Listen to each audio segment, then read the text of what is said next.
As you know, Veterans Radio America has a partnership with the Association of Michigan and Military Organizations to bring you a quick look at an AMMO member that supports the history of military service here in the state of Michigan. And we encourage you to visit AMMO on Facebook and this particular organization who we're talking to. So we want to welcome to Veterans Radio a couple of representatives of the Holocaust Memorial Center in Farmington Hills, Michigan. Ruth Bergman, welcome to Veterans Radio. Thank you so much for having me, Jim. It's a pleasure to be here. And Sarah Saltzman, also welcome to Veterans Radio. Thank you very much. So I want to start with you, Ruth. You recently wrote an article that showed up in the Times of Israel called The Lessons of the Holocaust, Now More Than Ever. Why is it important to look back and reflect on the Holocaust and learn its lessons today? Why is it more important now than ever? Well, I think we don't want to take our democracy for granted, and we have to make choices all the time to make sure that we respond to hate, that we say that it's not tolerated, and teach people how to stand up and fight for the things that they believe in. That's a lesson that never goes away. And I think that in our world today, there's been such a rise in anti-Semitism and in all sorts of prejudices that we need to be reminded that the Holocaust isn't just about what happened in the past and a history lesson, but that we take those lessons and we bring them forward into our lives today and use that as the impetus for being active participants in our democracy.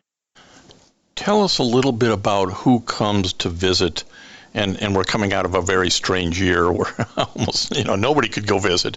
But who are the folks who come and the groups that come to the Holocaust Memorial Center in Farmington Hills, Michigan? So the first thing I'd like to tell you is that we are open, and we have an amazing core exhibit, and we invite your listeners to come to us. We are open Sunday through Thursday from 10 a.m. to 4 p.m. and on Fridays until 2:30 p.m. And we get a variety of visitors. We have general, families and adults who come.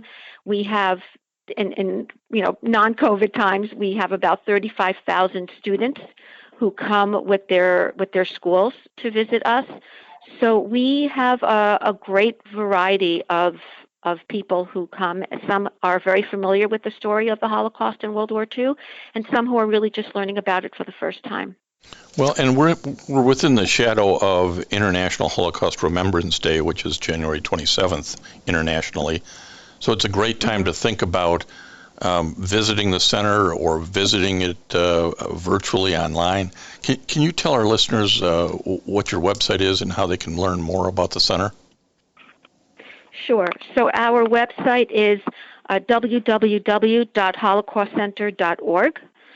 They can also call at 248-553-2400. We do require face masks. We are wheelchair accessible. We have free parking. We follow all the state guidelines in terms of, COVID safety and preparedness. And we invite our audience to come and to explore and see what we have to offer and teach. Like what you heard? Listen to this full episode and more on the Apple Podcasts app, Blog Talk Radio, Google Podcasts, or iHeartRadio. And now streaming on Amazon Music, Audible, and Spotify.